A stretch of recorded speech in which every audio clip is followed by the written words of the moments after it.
I mean, oh, you already turned it on? Don't put Christmas stuff on her birthday cake. Yeah. No, it's All right. it's already on. Hi guys. Hi, Mike. See, you got it. It's better. Apologize for my tardiness. Well, you were at a baseball game last night. Well, that's right. I was tripping the light fantastic at the Dodgers game. What'd you think? It was fantastic, of course. I mean, I'm English, so you can write down what I know about baseball on the back of this dictaphone. But yeah, it was great, man. Yeah, a lot of passion. Very, very exciting. Nice. Are you Angels or Dodgers? Go Dodgers. Name 3 players. Go. We're here to talk about the fight, Karen. You said at the end? No. So I just left training. I just done 5 rounds of sparring with a fresh sparring partner every round. Of course, that's been pretty much my life for the last 8 weeks. So I was a little tired. Watched the game for a while, did my little TV bit, and then, no disrespect to the game or to anybody there, it was amazing. The passion was incredible. As I was leaving, I said, I don't think there's anything in this world that I care about this much, because they hit a home run and they were going psycho. It's great, it's awesome, I love it. Yeah. On the broadcast they said not one person has left yet, and then so the other commentator said until they went to my seat. I think yeah. There's 2 empty seats. Yeah. Sorry about that. Yeah. I had an emergency. I know, that's what they said, $10,000. That's great. Oh, that's great. I'm very busy, man. Awesome. Hey, so TJ, you know, obviously this has had such a build-up for so long. As you get closer, does the pressure build up for you more, or is at this point no more pressure because you finally just get to punch each other? That, and it's been going on for so long, there's a lot less pressure. I've been dealing with the same questions, the same bull crap for a long time, you know, so it makes it a lot easier to even deal with it. You know, all the drama is the same stuff, so it gets old not only for me but for everyone, so it makes it easier for me to deal with it. So what's your real team or your camp now? Because I know you've worked with Perillo down at Ruka with Mike here and stuff, so you're still with Bang, but it seems like you traveled around a lot more for this camp. So what would you call your home base, or do you even have one right now? We're starting one. I'm starting a private gym in Anaheim called the Training Lab. So we've brought in a lot of good training partners into there, as well as coaches. Dwayne's been making it out 3-4 days a week, training with me out in Anaheim, living in Orange, and work with a new strength conditioning coach. Got to work a little bit with Perillo towards in between my camps. So my camp was going to be in July, and then fighting Demetrius in August, and then now so I've been working with him down at Gracie Baja and Irvine. So it's been fun to mix it up and work with a lot of new coaches. You know, I've kind of broadened my knowledge. Yeah, I was just going to ask, what do you think you got out of that? What's the benefit? I mean, I know how good Jason is. I've seen his work. I know how good he can be. Yeah. But what did you feel that you picked up from some of these people that you hadn't gotten before? You know, as long as you're willing to soak up the information and learn from anybody that's worth learning from, it's going to help you out so much. I can become a new fighter. I can learn new tricks. I can add things to my game.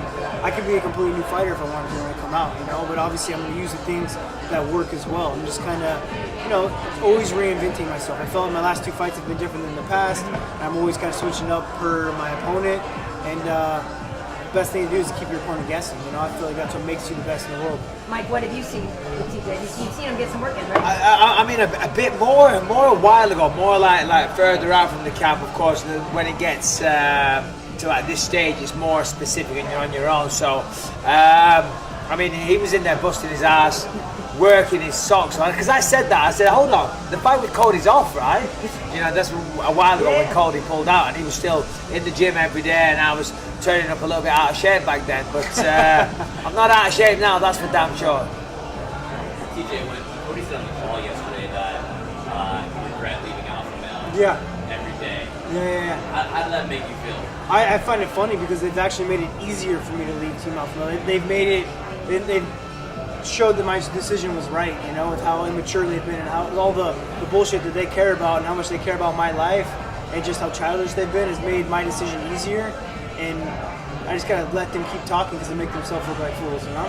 Why do you think they hold on to that struggle more than you do? That's a great question. I don't know. They started this whole thing as Team Alpha Male versus everyone, you know, which I feel is like a bad choice. Now they're stuck in-house. You can't cross-train. You can't go out and do what I've been doing and learning from new coaches. You know, I think it's that Uriah, when I left, I was a champ, or when I was forced out, I was a champ, and he didn't want his gym to seem like it wasn't okay for me, or it wasn't good enough for me to train there, you know? So it's been just kind of hyping themselves up, maybe a little bit of insecurities, I'm not really sure. You know, Mike, it's interesting because for you, and we know you have your issues with Wolf's Lair, and we know that, you know, you used to work out a lot with Mark and the guys down at Rain and stuff, but you kind of have been the lone wolf, more so. Like what TJ's doing now, you've kind of always done in a way. I mean, Yeah. So why is it, how come you didn't want that team? How come you don't feel the need for that? It's not a team sport. It's not a team sport. And to be honest, I mean, I'm 38 years old. I've done this for a long time. I've done martial arts for a long time. And don't get me wrong, having a support and having teammates is great. It's awesome. It is. But you know, it also causes complications. I'm sure as TJ's figured out. But yeah, it's great to have teammates. Yeah. You know, I wish I could have some more teammates. And you know, finding sparring partners, good guys to push is always a challenge. It's just the way it's worked out. It wasn't necessarily a conscious decision, but yeah, I'm very, very happy with the training environment. This camp's been, everyone says it, it's a cliche, right? The best training camp of my life, but it really has been. And that's because I'm fighting George. I know I had to step my game up. George is one of the best fighters to ever step foot inside the octagon, so I've got to raise my game because I want to beat him. And if I'm going to beat him, I've got to push myself to the extremes. That's why I've got out of bed, had a coffee, and ran 4 miles every single morning. Then I've gone and trained, then I eat, I sleep, I go train again. And that's all I've done. I've been super disciplined. I've eaten the correct foods. I'm 200 pounds today, so I'm on target weight. My cardio is through the roof. I'm knocking guys out every single sparring session. That's what people say. I swear to God on my children's life, people have been going to sleep very, very regularly in this training camp. If George beats me in this fight, I'll be the first to hold his hand up and say, congratulations, well done. Because I've got no excuses. I'm the best version of myself, physically, mentally, athletically. You know, I don't see how George wins this fight, if I'm honest. So I personally am not one of those everything happens for a reason person, me and neither. I don't think you are either, right? So then, but this fight was supposed to happen a while ago. Yeah. So, in hindsight now then, is this the best situation that is happening Yeah, now? no, for sure it is. I mean, Dana offered me the fight with Yoel and Whittaker. As you know, I went down and I challenged Whittaker in the ring. I accepted the fight with the winner of that fight. I didn't know who it was going to be. I accepted Whittaker, I accepted Romero. Turns out Whittaker won and injured himself. So that opened the door for this fight to happen again. And here we are. I'm happy I'm fighting George. This is a hard fight. I know it's a hard fight. That's why I've trained the way I have. He's got a big advantage in the wrestling department. I've brought in some great wrestlers. You know, way better wrestlers than George. Of course, this is MMA, so it is different. But, you know, we'll see what the little lizard's got. We'll see what he's got. I mean, I'm ready for him. We'll see if he's ready for me. I'm hearing that his mentor, Christophe Madou, has walked away from the camp, doesn't want any part of it, says he's too slow, doesn't like the way he's performing. See, he's bulked up and got bigger, and you can see that he's got a little fat head, you know, the little rolls in the back of the neck that people get. He doesn't always have that, but he does now, and that slows you down. It slows you down so you can be as big as he wants. He's still going to be the smallest little shit that I've ever faced. UFC? No, I was just going to say, what have you done? I mean, you've been in this game for so long. How are you better at this age than you were like 10 years ago? What are the secrets? It's this, the mentality. I mean, physically, yeah, I'm still learning things. That's the beauty of mixed martial arts, right? There's always things to learn. But I'm controlling this way better now. I used to try and get angry before fights. Now I try and stay as calm as possible. And I am. I do a good job of that. I mean, I'm an emotional wreck at times, you know. And but this training camp, well, ever since the last couple of years, we've worked with Jason Perillo. But our best work is done after the training, when we're sat down and I'm dying, I'm covered in a pool of sweat, and we talk, and he gets into my mind, and we talk about the emotions of fighting. So it's one thing to do it in the gym, and then it's another thing to cross that over into sparring, and then from the sparring to the fight, and it takes time. You know, it's a very physical sport, but the mind controls everything, you know, and I've just matured. At 38 years old, I guess it had to happen sometime. Both of you guys, UFC waited a long time to get big events in New York and Madison Square Garden. Last year's one was obviously a big one. They've obviously put a whole lot into making sure this is a stacked card. Is this have a special kind of feel for you guys? I know you're focused on the fight at hand, but is this event in general have a special kind of feel for you? Go ahead, TJ. Absolutely. I think it's the biggest fight arena you can fight in, really. From being a fan of just fight sports in general. It's and I was there when the last UFC was there, and it was a very good environment. And I'm excited to put on a show for all the fans there. Yeah, obviously being English, I'd never been to Madison Square Garden. It's a long trip to watch a boxing fight or whatever.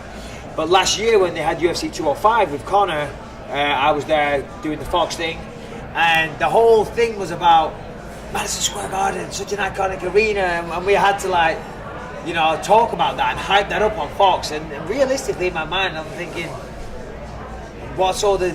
I don't get it until I was there.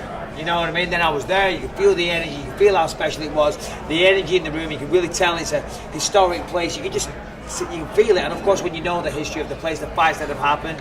So yeah, the closer this fight gets, the more excited I'm getting. I get on a plane on Saturday, I get to New York, and the party starts, I guess.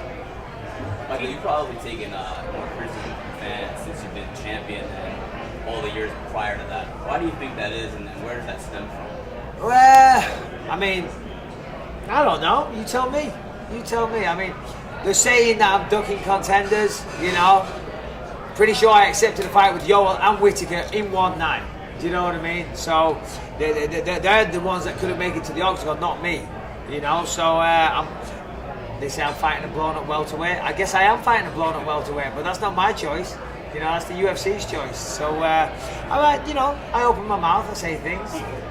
So Robert is supposedly going to be in New York next week too. I should think so. Yeah. So what would you say to him afterwards?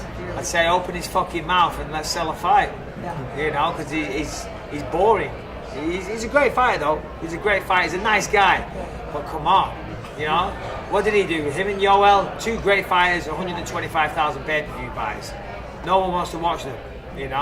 Well, the rumor wasn't somebody trying to say that your guys' fight wasn't selling so well? The 217 card is. We're gonna sell just fine. We're trending very well. Don't you worry. Michael, I know you're based over here now, but it's a pretty remarkable time for fight sports in Britain in general. Anthony Joshua's fighting this weekend. Massively. UFC's going from strength to strength. Have you sort of picked up on that? Well, the boxing scene. We've always had a strong boxing scene in the UK, but right now it's incredible. Certainly with the heavyweights. I've always been proud to represent England, and of course, with a rich history steeped in fighting sports, and of course, we're kind of late to the party, if you will, in some regards with mixed martial arts. But we're here now. We've got the first British champion, and hopefully, I'll still be the champ next Sunday. But we have a wealth of fighting talent in the UK. I'm proud to have been at the forefront of that in the mixed martial arts term for quite some time. But yeah, we've no shortage of boxers, as you know. TJ, so one thing I want to hit on is when you guys were doing The Ultimate Fighter, one of the interactions was you said something to the effect, I'm paraphrasing, but I have a higher fight IQ. And Cody said, but I have this right hand. Yeah. So if you remember that interaction, but really, how do you see this playing out? Because obviously we saw what he did to Dominic, and he beat Dominic at Dominic's own game. Dominic played his game. Well, see, that's what I'm wondering, what your take is on that. How do you Dominic think that played works? his game. Dominic didn't fight how he should have. He's usually a very smart fighter, and he actually let the emotions get a hold of him. And I thought it was going to be the other way around, but for whatever reason, he didn't fight like a veteran. He didn't fight like he should have.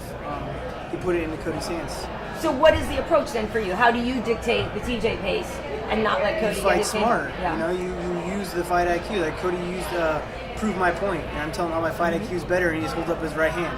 It's like, that's my point exactly. You know what I mean? So just be a lot smarter fighter that night, and I know that I am. Mike, do you think that that's a concern for you guys? You and George both obviously have a very high fight IQ, but in the past, we've always thought with George, people joke, jab, jab, takedown. Sure. His IQ could have completely changed. He could be a totally different guy. Yeah. Listen, he says that he's reinvented himself. Okay, I disagree. Maybe has he gone out there and maybe learned some new techniques? Yeah, of course. Why not? Sure, But under pressure, you go back to what you know. You go back to what your skill set is suited to. So when he gets jabbed, when he gets kicked in the head, when he's wobbling around thinking, shit, I wish I was back in Montreal eating bloody, what do they call it? Poutine. Poutine. He's going to go for a be double. very careful, He's going to go for a double. Yeah. Yeah, he might wish that as well. He's going to go for a double leg. Of course he is. That's the way he fights. If you look at the way he fights, he takes people down because that's what his skill set is attributed to. Now, a lot of people have been talking about him training with John Danaher, the Danaher Death Squad, and they're all about leg locks. He's been in his corner forever, okay? George St-Pierre takes people down, right? He's got a good stand-up game, decent to where he can mix it up for a bit and then take people down. That's what he's going to do in this fight. Make no mistake. He's not going to stand with me, and I couldn't give a shit. He's saying I'm terrified of him taking me down. I'm not terrified. That is something that was abundantly clear to me. The name, ever since George St-Pierre was mentioned, I thought, here we go. We got the fight avoider. You know when people take you down, you hide in your guard, and you come up, boof, elbow, back down. Boom, hide, elbow. That's all he's going to do. I'll stand there on my feet, I'm going to knock him out. So what have you evolved at then? Obviously we know your cardio's always been on point, that's the same. Where has Michael Bisping improved? You're 38, I could say the same thing about you, you're the same guy. Absolutely, yeah. Well, my wrestling's definitely got better because I've had to for George. You know, my takedown defense is way better. We brought in these two wrestlers, I forget their exact credentials, but I've never wrestled with anyone quite so ridiculously good in my life, to be honest. It was very humbling. These two college kids, they threw me on my head all over the place. And they're not throwing me on my head all over the place anymore. Do you know what I mean? I'm having a good time. Did you make him put gloves on? I did a couple of times. Yeah. Of course I did. I had to drop a little left hook. You know, so, but yeah, my takedown defense has got better. I mean, I'm sitting down on my punches. I'm knocking people out, you know. Simple as that. And I believe I will knock George out. I believe it. He doesn't like to get hit. Now, nobody likes to get hit, but some people are more accustomed to it than others. Okay?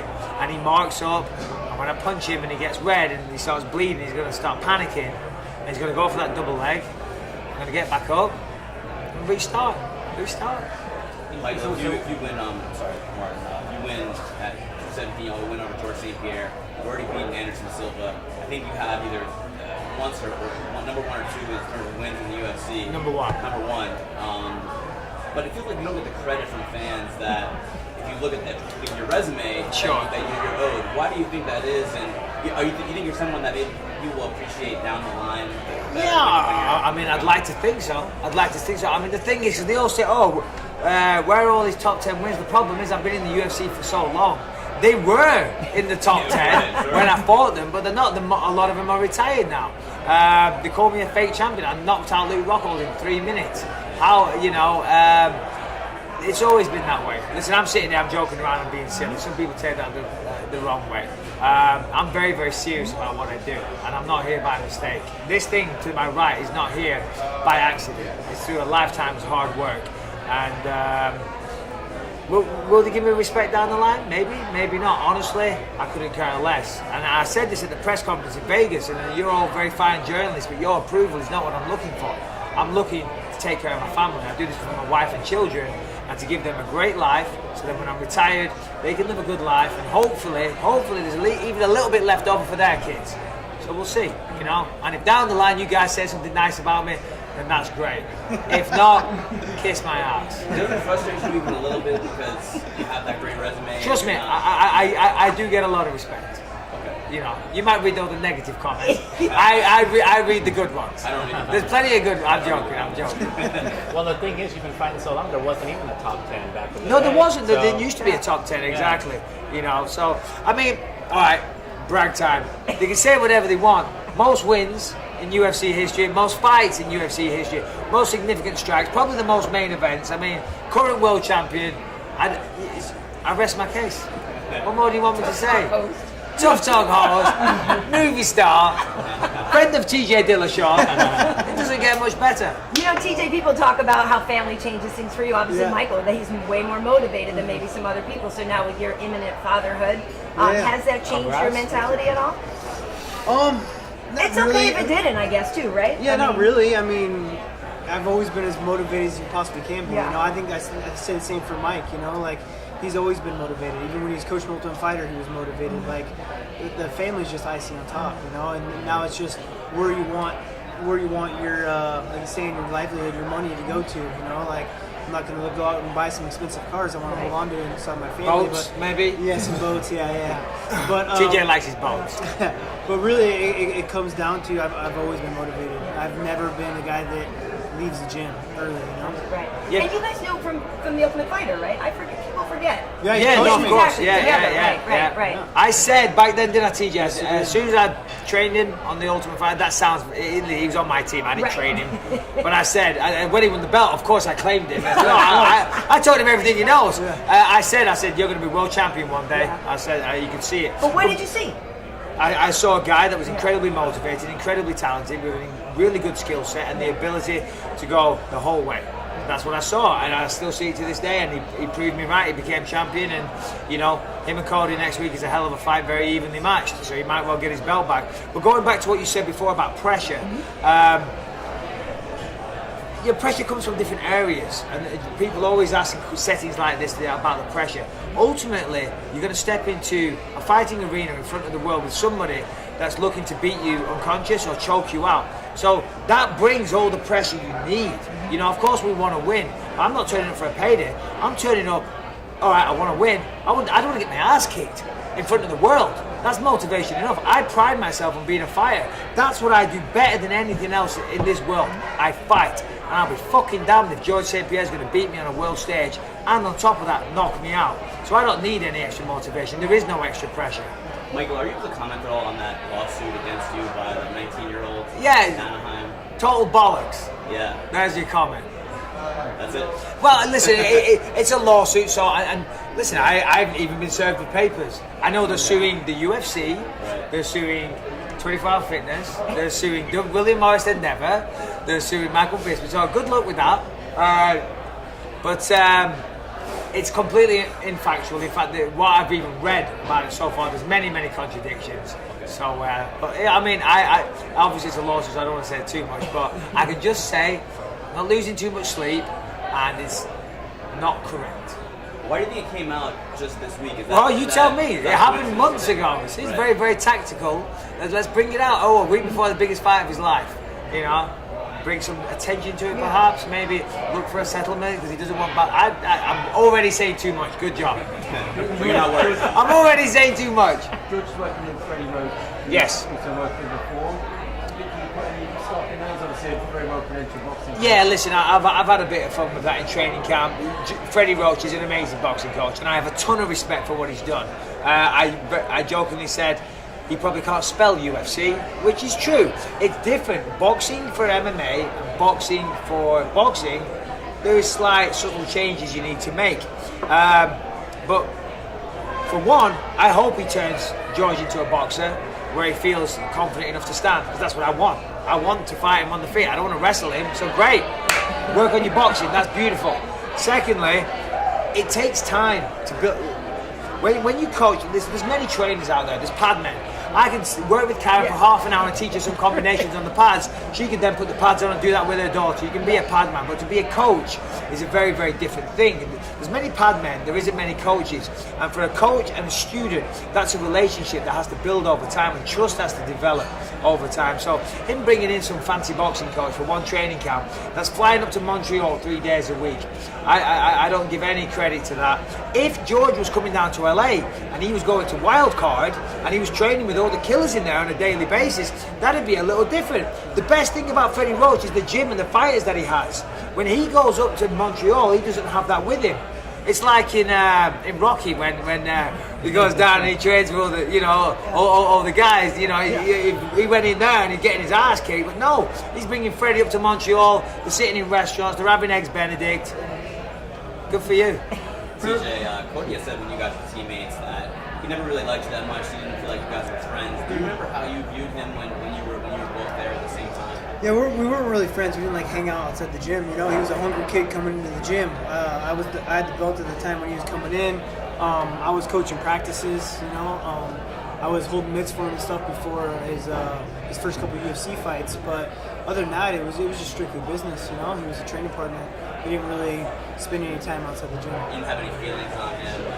Who's this kid coming to the gym? No, man, we had a lot of people doing that. You know, we had a lot of people coming in, going out. A lot of the guys traveling the world to come and train with us, which is part of why they're such hypocrites is that they're allowing all these people to come in and train and leave.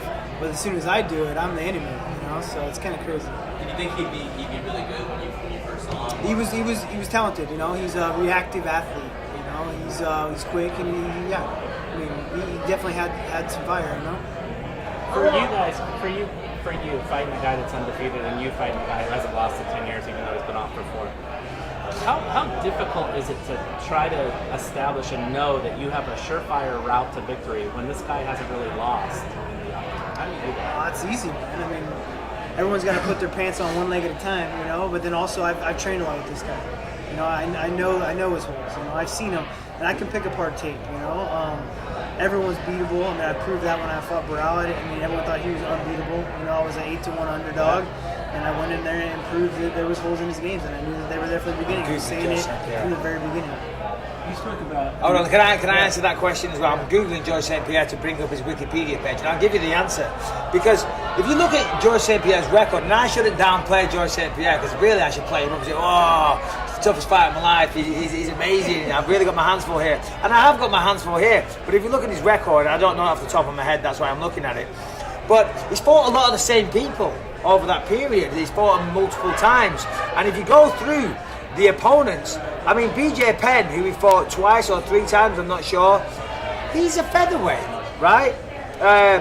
Johnny Hendricks, you know, I mean, look at Johnny Hendricks these days, but still, Nick Diaz is a welterweight, Carlos Condit, oh, that's a good win, Josh Koscheck, Dan Hardy, Thiago Alves, lightweight, BJ Penn, featherweight, you know, Matt Serra, lightweight. These are all smaller guys. You know, it's easy for him to go in there. Back then it was like, oh, George is 190 pounds and he's cutting down to welterweight and he's fighting guys that are coming up in weight. You know, so he always had that strength and size advantage.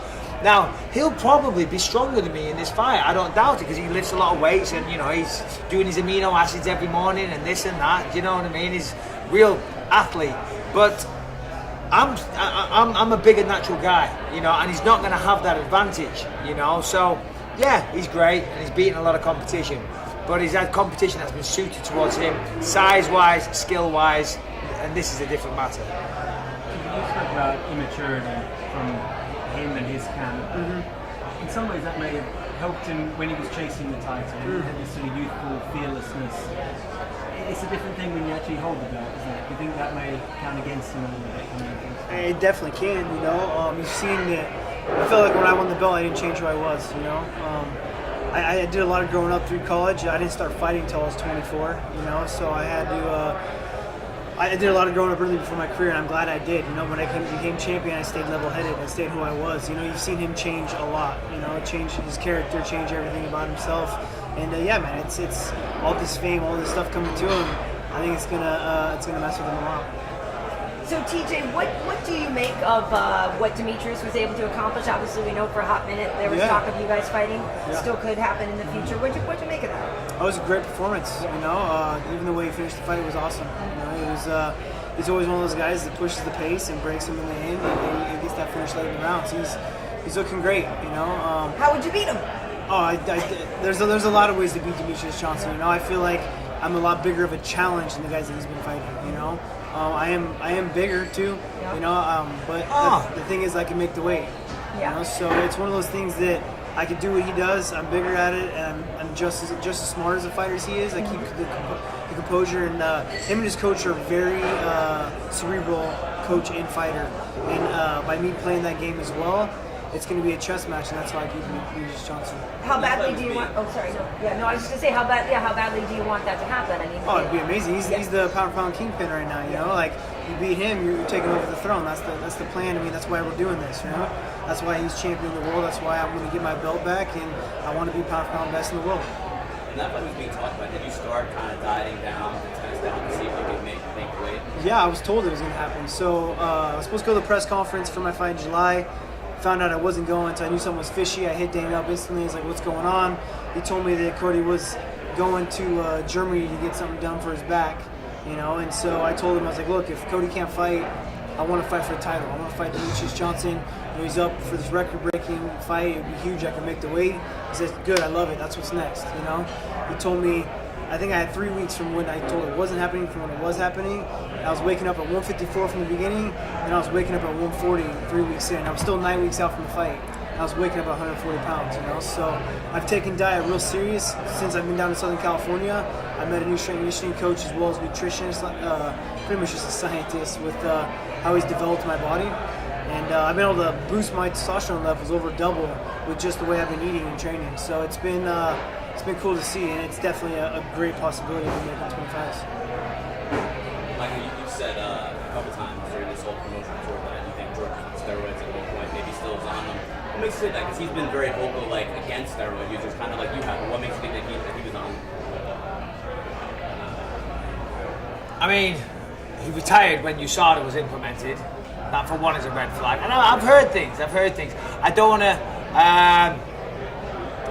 step outside the circle of trust, shall we say, you know? So, but I've heard things, and when I was told these things, they said, didn't you hear it from me? And please don't say you said this, so I'm not going to betray them. But I've heard some things, you know, but whatever. You know, is he on them now? Definitely not. It can't be. You saw it. I mean, I've been tested a bunch for this camp. I'm assuming George has as well. But I feel like he was taking them in the past. I feel like he was, yeah. And I think when you look at him, you can see that. But I'll guarantee he's a clean athlete now. In the past, maybe. If what I was told is true, maybe. But I don't want that to be the narrative of this fight. You know, obviously I'm going to say that because it's kind of the prick I am. But the narrative is that I'm fighting one of the most dominant fighters of all time. You know, and I'm very excited for the challenge. I mean, to beat Anderson, to beat GSP, to add him to all the other names that I've beaten, yeah, that made me a happy man. Mike, I know they were asking before about your retirement because you had mentioned it. Yes. As we know, though, you do okay, and you have 3 children. I do. Approaching college. I do. How much longer do you want to do it? You say you feel great, but how much do you want to be a 42-year-old fighter? No, I don't want to do that because, I mean, I've got some things going on outside of fighting, but I said that prior to this training camp because my wife wants me to retire. You know, I've done this for a long time. She wanted me to retire after the Luke Rockhold fight. She said, if you win, great. If you lose, please retire. But if you win, what a great way to retire. I'm like, babe, that's when we finally start earning some goddamn real money. Do you know what I mean? It's not my financial advisor be like, what are you doing? So it doesn't make sense. But I'm 38 years old. I've achieved everything I wanted to achieve. Now, of course, it's about stacking as many chips as I said. But you got to know when to walk away as well. George walked away. He shouldn't have walked back. You know, because he could have retired as a legend, he retired as champion, and now he's coming back, so his retirement is out the window. I don't want to be that guy. I don't want to be the guy that sticks around too long. You know, you see it, they're all getting knocked out and this and that, and you think, oh, walk away. I don't want to be that guy. I've still got a few brain cells left. I'd like to hang on to them. I do enjoy this though. This training camp for me, I enjoyed it so much. I was like, oh. So listen, I did say that this might be my last fight, but after this one, I feel like I have to unify the belts. Even though it's not unify the belts, I'm the undisputed champion. There's a little Mickey Mouse belt floating around.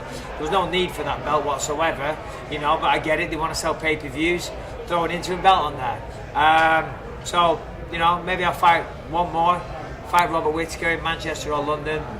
And then maybe call it a day. Who knows? We'll see. Why was it so fun? Because it was George as an opponent?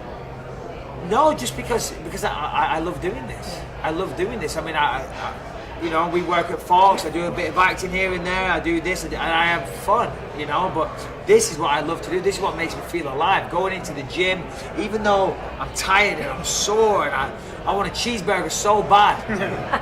Walking into the cage and sparring and performing well gives me the highest high, the biggest rush that you can ever imagine. That does it for me. That turns me on. And I've loved this entire training camp. Was there a point before that you ever did consider leaving? Like, you know, what's in this for me anymore? Well, I mean, listen, you know, we're prize fighters. We do it for money. Anyone that says they don't is an idiot, you know. I do this for money. And right now, the money's good. So it keeps me around, you know. Now, I'm not only here for, as I just said, I love it. I'm passionate about it.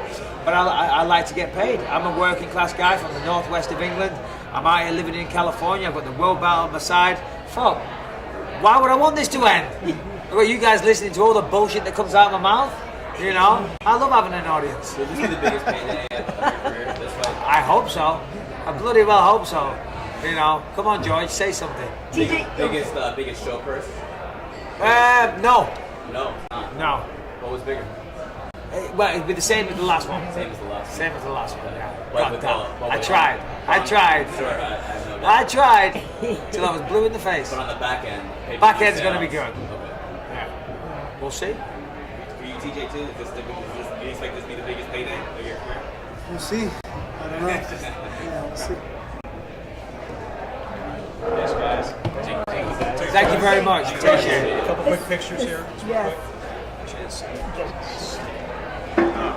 Oh, yeah, sorry. Yeah. TJ, I'm bursting for a picture. You want to do your picture first? I'll be right back. Yeah, go for it. Sorry. I've been drinking coffee all I day. know that. I know that look.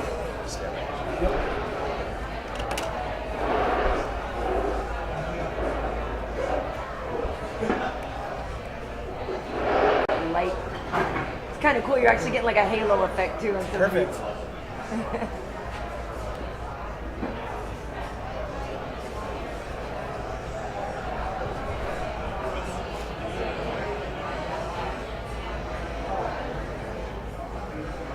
You could just scoot this over. Yeah, right? Just put back on my shoulder where it belongs.